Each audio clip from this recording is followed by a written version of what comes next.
The congressional hearing room fell silent as former Attorney General Bill Barr leaned into his microphone, his face red with indignation. "Representative Crockett, what you just said is a complete fabrication," he declared, his voice cutting through the tension like a knife. "You are lying to the American people, and I will not sit here and allow it." But Jasmine Crockett, the freshman congresswoman from Texas, didn't even flinch. Instead, a small smile played at the corner of her lips as she reached for a manila folder that had been sitting quietly on her desk throughout the hearing. What happened in the next 30 seconds would send shockwaves through Washington and leave one of the most powerful figures in recent American politics completely speechless. This wasn't just another congressional hearing. This was the moment a 42-year-old freshman representative was about to expose decades of carefully hidden truths that Bill Barr thought would never see the light of day. The evidence she was about to reveal wouldn't just challenge his testimony, it would destroy his entire legacy. Before we dive into this explosive confrontation, make sure to hit that subscribe button and ring the notification bell so you don't miss a single moment of these game-changing political showdowns. Drop a comment below telling us where you're watching from, and let's get into the story that has Washington insiders calling this the most devastating takedown in congressional history. William P. Barr stood as a titan of the Washington establishment. At 73 years old, he had served as Attorney General not once but twice under both George H.W. Bush and Donald Trump. His reputation was that of a formidable legal mind, a master of constitutional interpretation, and someone who had navigated the treacherous waters of Washington politics for over 4 decades. Yale-educated with a resume that read like a who's who of conservative legal circles. Barr had faced down senators, representatives, and special counsels. He was known for his unflappable demeanor, his ability to deflect tough questions with legal jargon, and his fierce loyalty to executive power. Standing across from him in this David vs. Goliath matchup was Jasmine Crockett, a relative newcomer to the national stage but already making waves in Congress. At 42, she brought a different kind of energy to Washington, one forged in the courtrooms of Texas as a civil rights attorney and public defender. Unlike many of her colleagues who came from political dynasties or Ivy League backgrounds, Crockett had built her reputation defending those who couldn't afford justice. She knew what it was like to fight against a system designed to protect the powerful. And she had spent years perfecting the art of using evidence to demolish seemingly untouchable opponents. This wasn't just about two people sparring in a hearing room. This confrontation represented something much bigger, a clash between the old guard of Washington and a new generation demanding accountability. The hearing was ostensibly about examining the Justice Department's handling of investigations during the Trump administration, but everyone in that room knew it was really about something else. The truth about what really happened behind closed doors during some of the most controversial moments in recent American history. For Barr, this hearing was supposed to be a victory lap, a chance to rehabilitate his image after the chaos of the Trump years. He had come prepared with carefully crafted answers, expecting the usual partisan theater where Republicans would praise him and Democrats would attack him along predictable lines. What he didn't expect was for someone to have done their homework, really done their homework, and uncovered documents that were supposed to have been buried forever. For Crockett, this was her moment to prove that she wasn't just another freshman representative who could be intimidated by Washington's power players. She had spent weeks preparing for this moment, working with her staff late into the night, following paper trails that others had abandoned, and building a case that would have made her proud as a prosecutor. She knew that taking on someone like Barr meant risking her political future. The establishment didn't take kindly to those who embarrassed its members, but she also knew that sometimes the truth was worth that risk. The hearing room was packed with reporters, cameras, and political operatives from both parties. C-SPAN's cameras rolled, capturing every moment for history. Social media was already buzzing with anticipation with hashtags like BRHearing and Crockett BV Spar beginning to trend. Everyone sensed that something significant was about to happen, but nobody could have predicted just how explosive the next few hours would be. The hearing had been proceeding relatively smoothly for the first hour.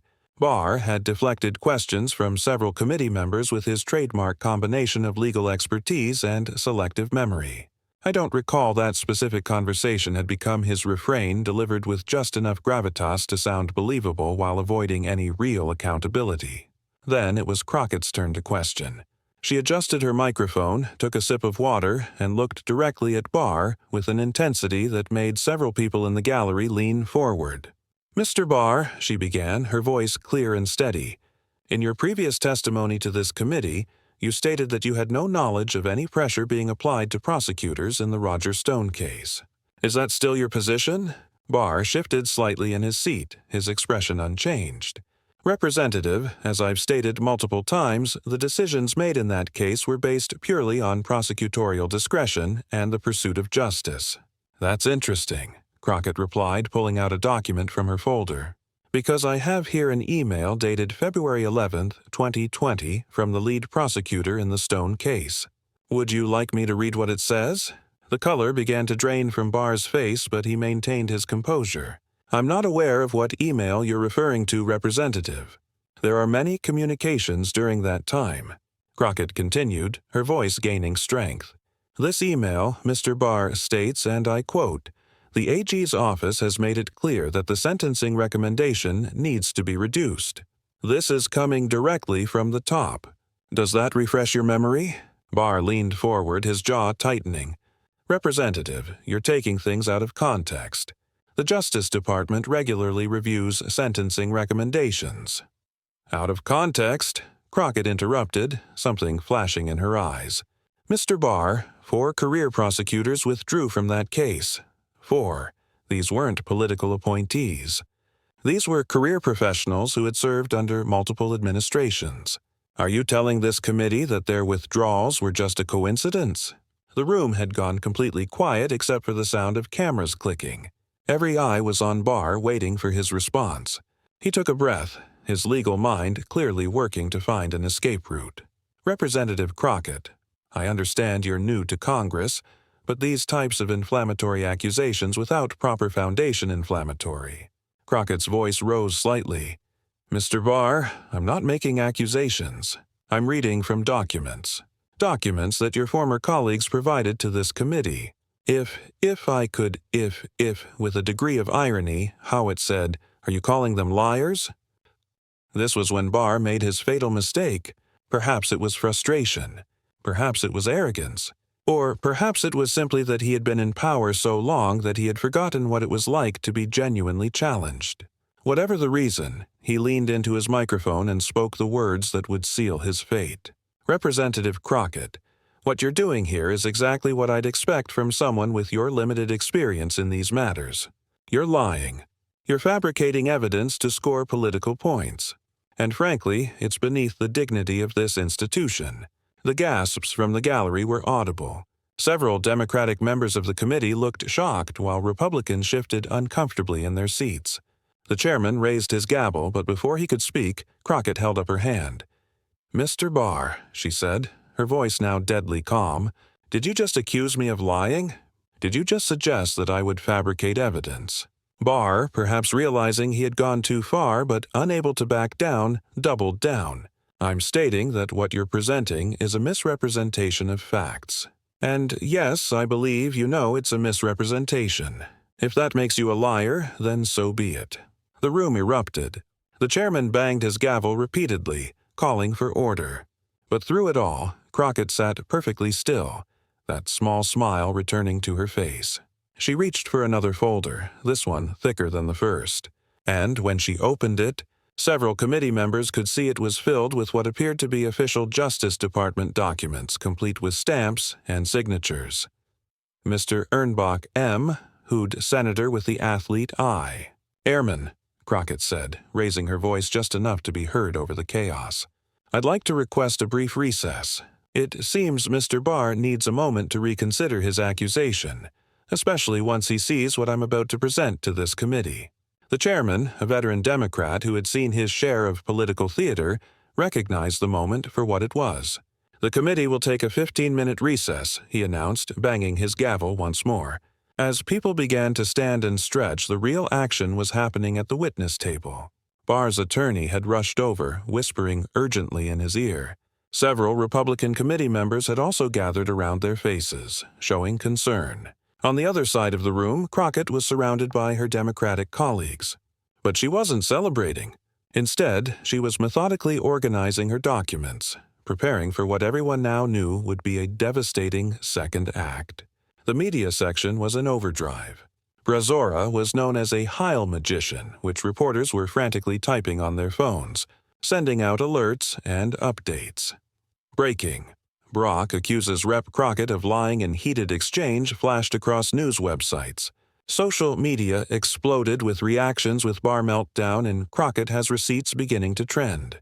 Cable news networks cut into their regular programming to show clips of the confrontation. But perhaps the most telling sign of what was to come was the behavior of Barr himself. The man who had walked into the hearing room with supreme confidence now sat hunched over the witness table reading through notes with his attorney. His face, which had been red with indignation just minutes before, was now pale. Several times, he could be seen shaking his head as if in disbelief. Meanwhile, Crockett stood by the window, looking out at the Washington Monument in the distance. An aide approached her with a phone, apparently showing her something on the screen. She nodded, said a few words, and then returned to organizing her documents.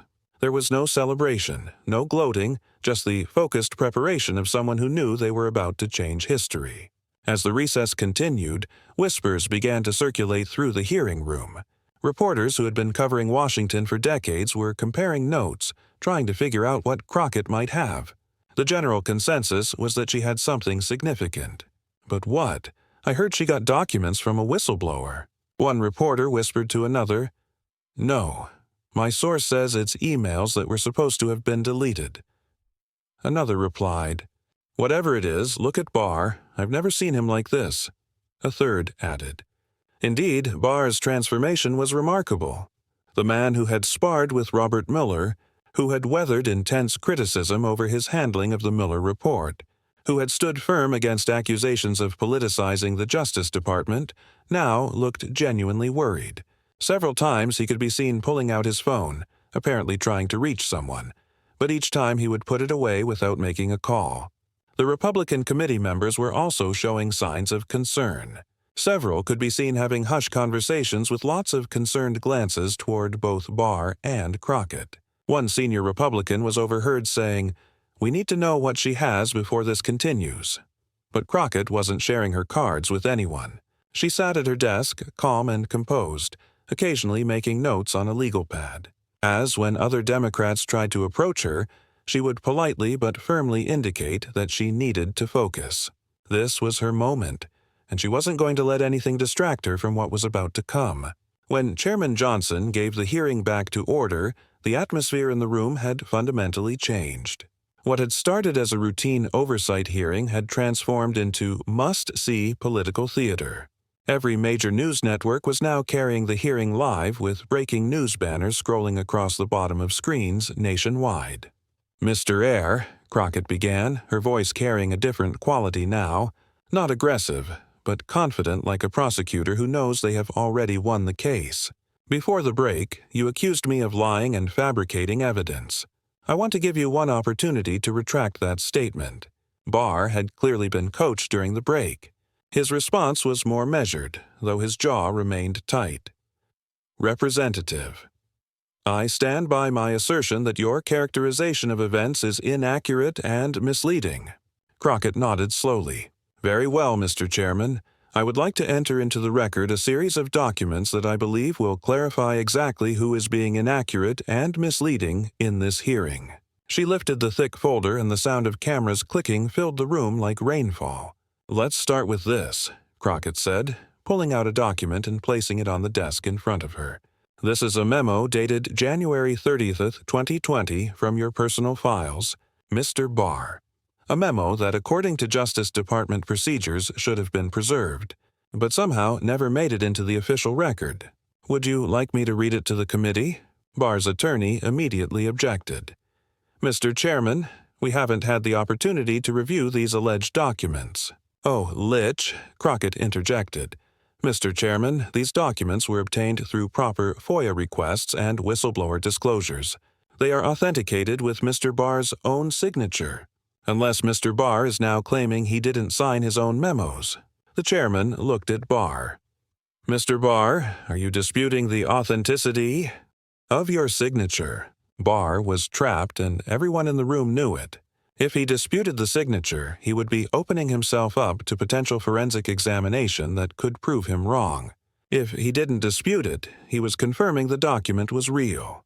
I would need to see the document in question, Barr said carefully. Crockett smiled. Of course, she had an aide deliver a copy to Barr's table. The entire room watched as Barr examined the document, his face growing paler with each passing second. Well, Mr. Barr reviews that, Crockett continued. Let me tell the American people what this document says. In his own handwriting, Mr. Barr wrote, spoke with pus about Stone sentencing. He wants it handled delicately. Need to find a way to reduce without appearing to intervene directly. The room erupted. Committee members were talking over each other. Reporters were shouting questions. And the chairman was banging his gavel repeatedly, trying to restore order. Through it all, Barr sat frozen, the document still in his hands. But wait, Crockett said, raising her voice above the chaos. There's more. Over the next 10 minutes, Crockett methodically presented document after document, each one more damaging than the last.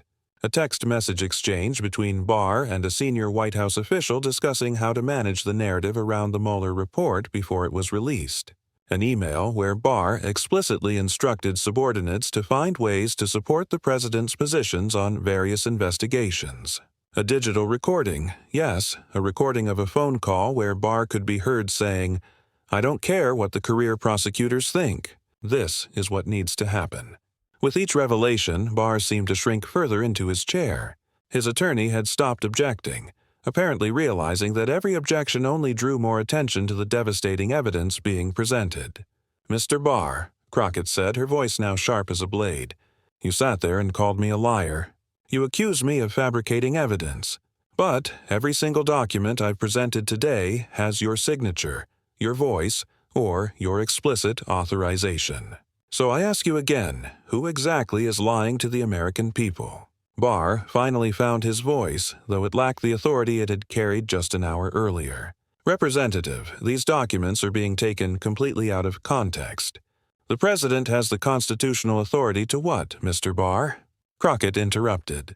"To interfere in criminal prosecutions of his friends, to use the Justice Department as his personal law firm, because that's what these documents show. And you know what's most interesting about these documents, Mr. Barr?"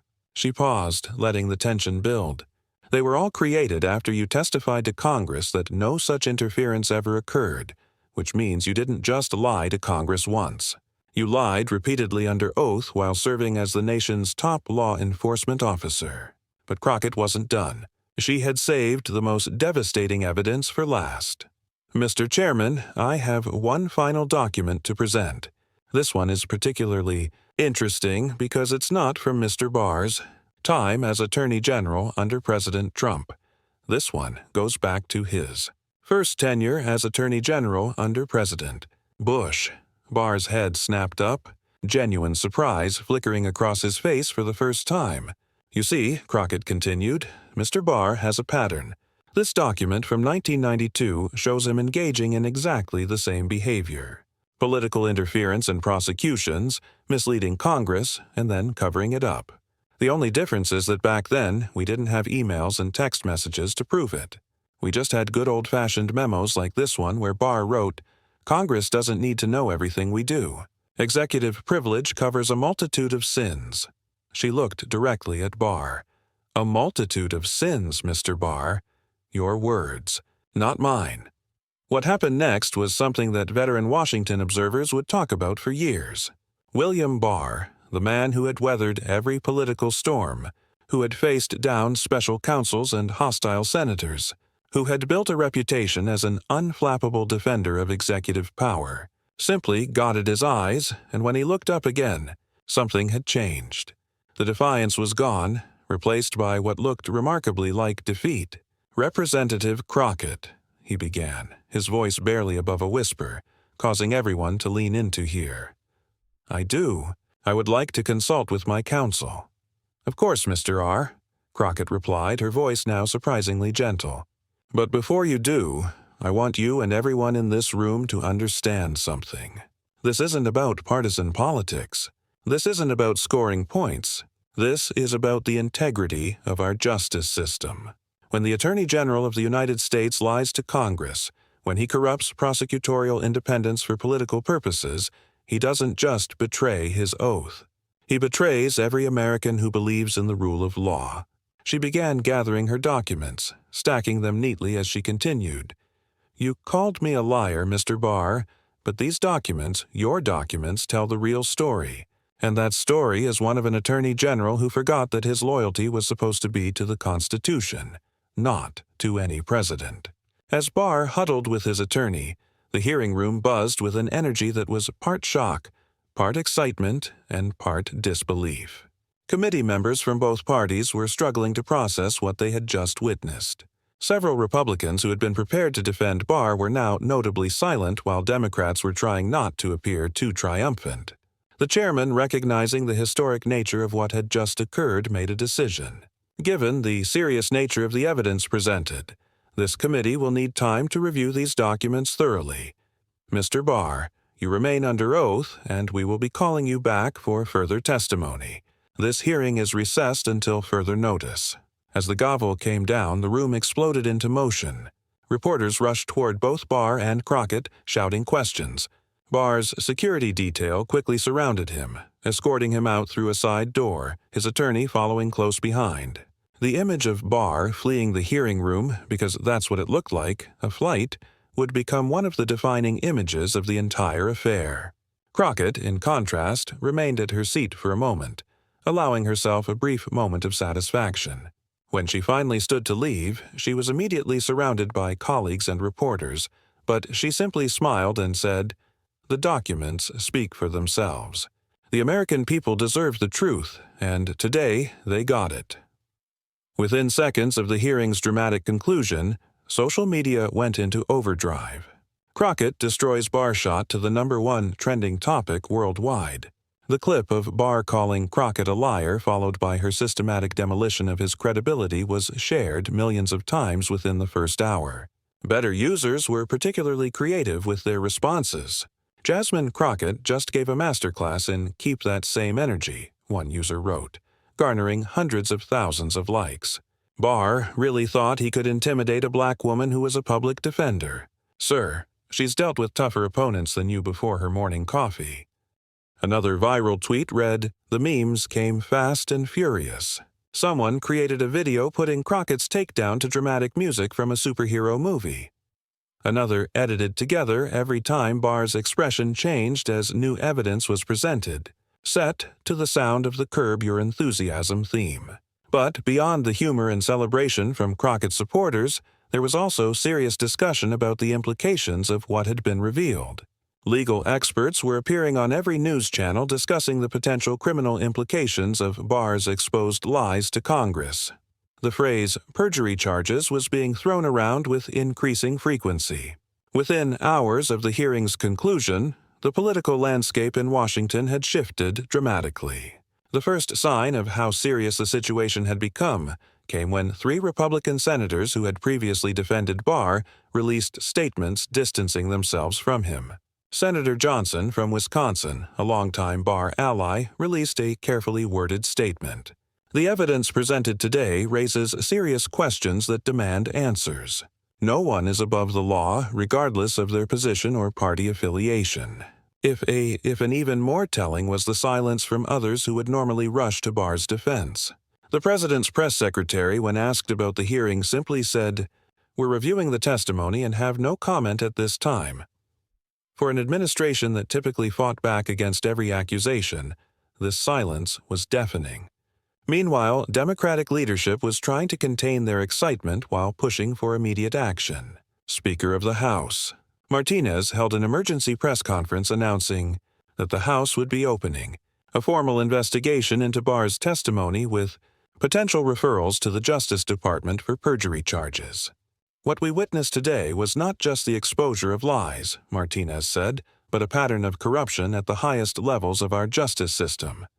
This cannot and will not be ignored. By the evening, the Justice Department found itself in an impossible position. The current Attorney General, Sandra Phillips, released a statement saying that the department would review the evidence presented and take appropriate action if warranted. But everyone understood the unprecedented nature of what that might mean. The Justice Department potentially prosecuting a former Attorney General for crimes committed while in office. Legal experts were having a field day analyzing the potential charges. On CNN, former federal prosecutor Jennifer Rodriguez laid out the case. Based on what Representative Crockett presented, you're looking at potential charges of perjury, obstruction of Congress, and possibly obstruction of justice. Each of these carries significant prison time. Fox News, which had initially tried to defend Barr, found itself in an awkward position as more conservative legal experts acknowledged the seriousness of the evidence.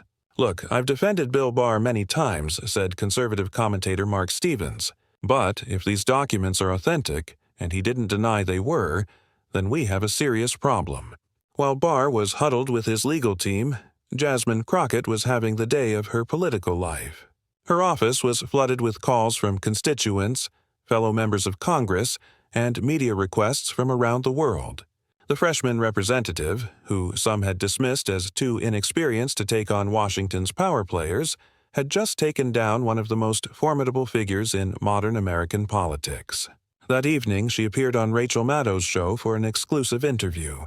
Maddow, barely containing her excitement, asked the question everyone wanted to know. "How did you get these documents?" Crockett's response was measured and careful. "Rachel, there are a lot of good people in government who believe in the rule of law. When they see corruption and lies, they want the truth to come out. I simply provided a vehicle for that truth. But you knew what you had when you walked into that hearing," Matt pressed. "Why let him attack you first? Why let him call you a liar?" Crockett smiled. "Because I needed the American people to see who he really is. If I had just presented the documents, it would have been another partisan fight. But when he attacked me, when he called me a liar while he was the one who had been lying all along, that revealed his character in a way no document could." The interview was watched by millions, and Crockett's calm, methodical explanation of how she had built her case only enhanced her growing reputation. By the end of the night, she had gained over 1 million new followers on social media, and political observers were already speculating about her future. Senator Crockett, Attorney General Crockett, the possibilities seemed endless.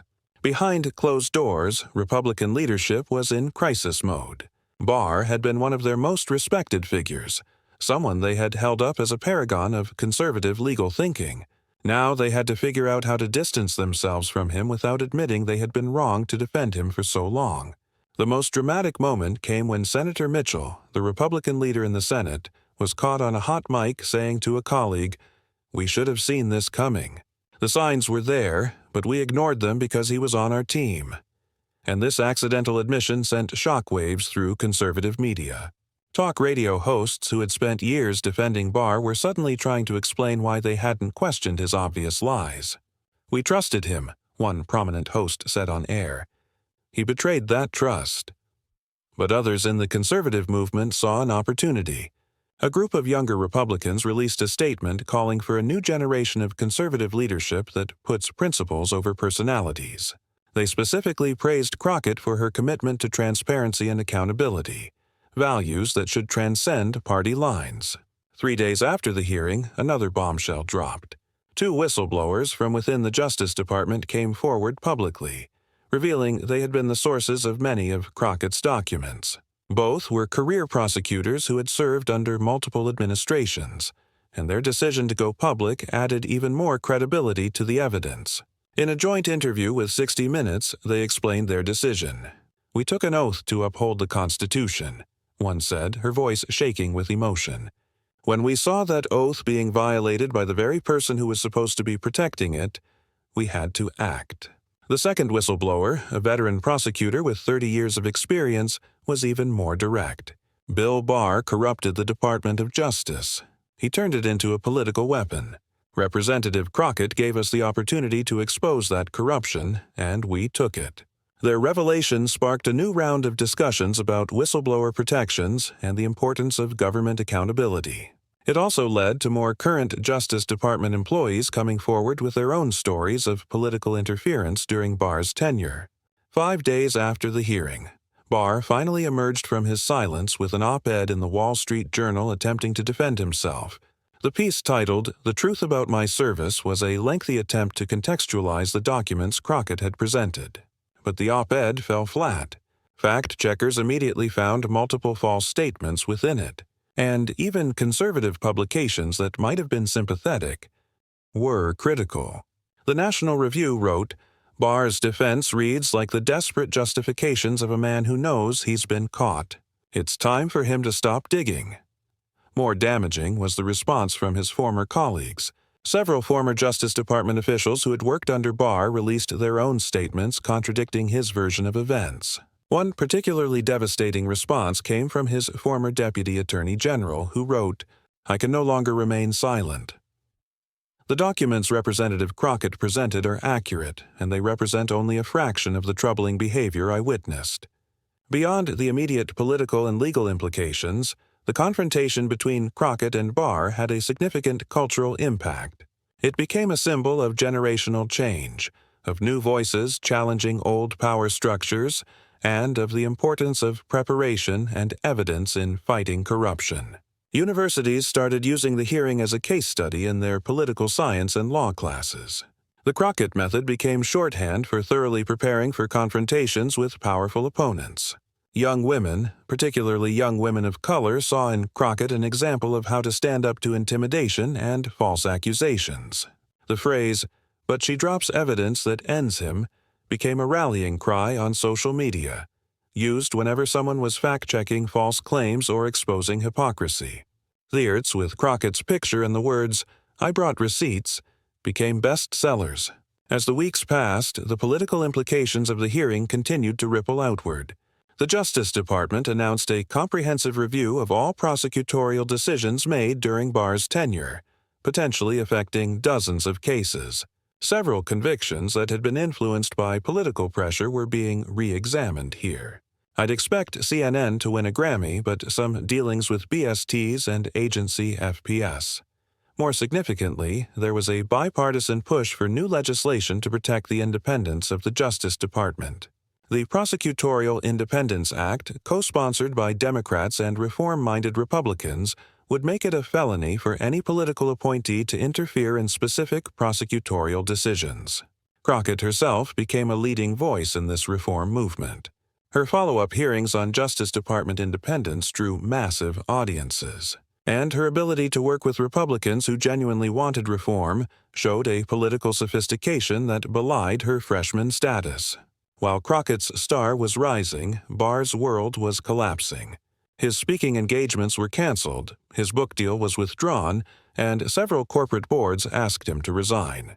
The man who had once commanded $50,000 speaking fees was now persona non grata in most circles. More personally painful was the reaction from the legal community he had been part of for decades. The Federalist Society, which had once celebrated him as a hero, quietly removed his name from their list of distinguished speakers. His portrait at the Justice Department, which traditionally would have been displayed prominently, was relegated to a back hallway. Former friends and colleagues distanced themselves. One former Supreme Court clerk who had worked with Barr told a reporter, "The Bill Barr exposed in that hearing is not the man I thought I knew. Either he changed or I was blind to who he really was. Either way, it's heartbreaking." The hearing also had international implications. Foreign governments that had been skeptical of American claims about the rule of law saw the hearing as evidence that the system could still work. The European Union's Justice Commissioner released a statement praising the courage of Representative Crockett and the whistleblowers who ensured that truth prevailed over power. Conversely, authoritarian governments tried to use the scandal to their advantage. "See, American democracy is just as corrupt as any other system," wrote a Chinese state newspaper. But these attempts largely failed as most international observers saw the exposure of Barr's lies as evidence that American democracy, while flawed, still had mechanisms for accountability. The hearing also forced a reckoning in the media. Many journalists who had taken Barr's statements at face value over the years had to grapple with their failure to dig deeper. "We gave him the benefit of the doubt when we shouldn't have," admitted one prominent political reporter on a journalism podcast. "Representative Crockett did the work we should have been doing. This led to a broader discussion about access journalism and the tendency of some reporters to avoid challenging powerful sources for fear of losing access. Several major newspapers announced new policies about fact-checking statements from government officials, regardless of their position or party. As her influence grew, Crockett was careful not to overplay her hand. She turned down most media requests, choosing her appearances carefully and always keeping the focus on reform rather than personal glory.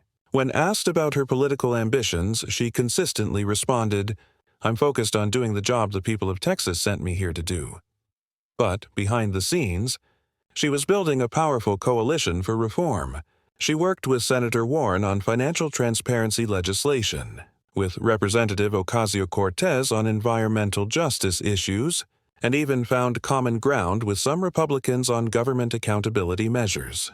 Her staff, which had initially been small and underfunded, was now flooded with resumes from top talent wanting to work for her. She was careful in her hiring, bringing in people with both idealism and practical experience. "We're not here to make noise," she told her team. "We're here to make change." 6 weeks after the hearing, the other shoe dropped. The Justice Department announced that it was opening a criminal investigation into William Barr's testimony to Congress. The appointment of a special prosecutor, former Judge Maria Santos, signaled how seriously the department was taking the matter. Santos was known for her meticulous approach and her immunity to political pressure. Her appointment was praised by both parties, with even some of Barr's former allies acknowledging that she would conduct a fair investigation. Barr's legal team immediately went into overdrive, hiring some of the best white-collar defense attorneys in the country.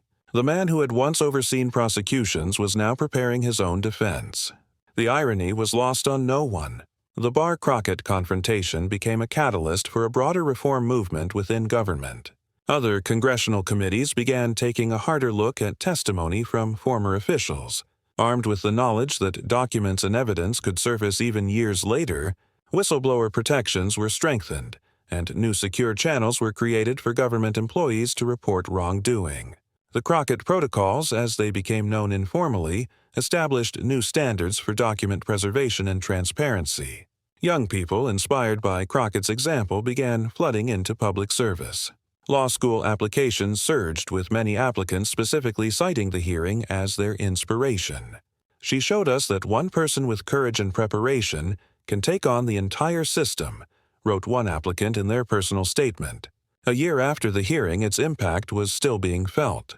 Barr was under indictment for perjury and obstruction of Congress, facing the possibility of significant prison time.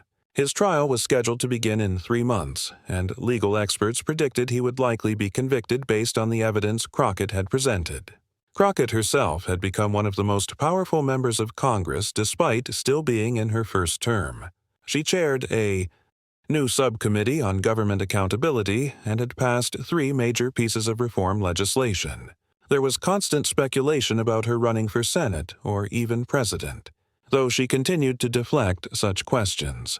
On the anniversary of the hearing, she gave a speech on the House floor that was broadcast live on all major networks. A year ago, she began, "I was called a liar," by someone who had built his career on lies. Today, we have shown that truth, when backed by evidence and courage, will always triumph over deception and intimidation. She continued, "But our work is not done.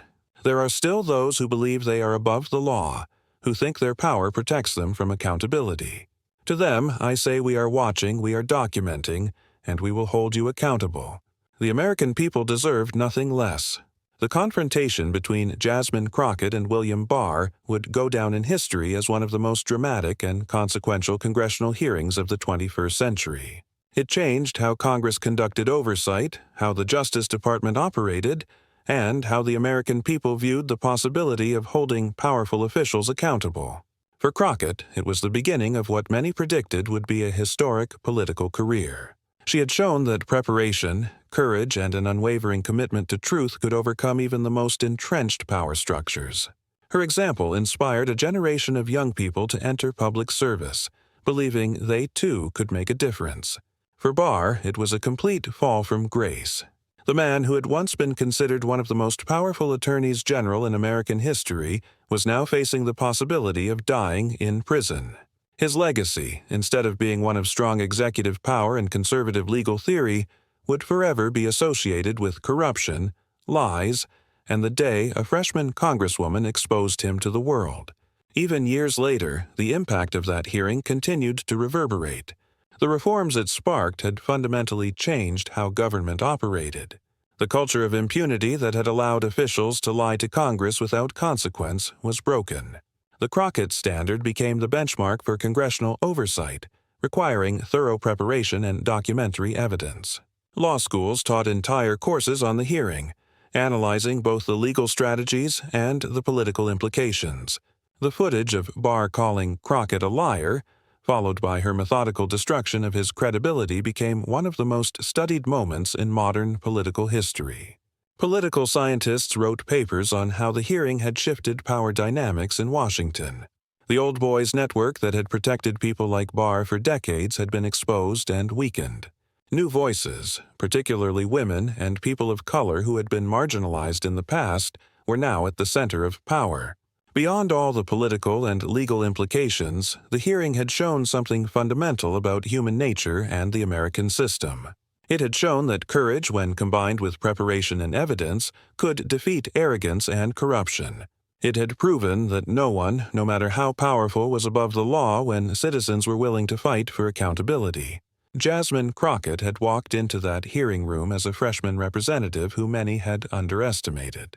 She walked out as a champion of justice who had shown the entire country what was possible when someone refused to be intimidated. Her courage inspired countless others to stand up to corruption and lies in their own lives and communities.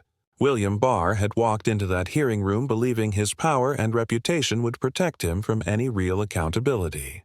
He had left it exposed as a liar and a corrupt official who had betrayed his oath of office. His fall served as a warning to others who might be tempted to abuse their power.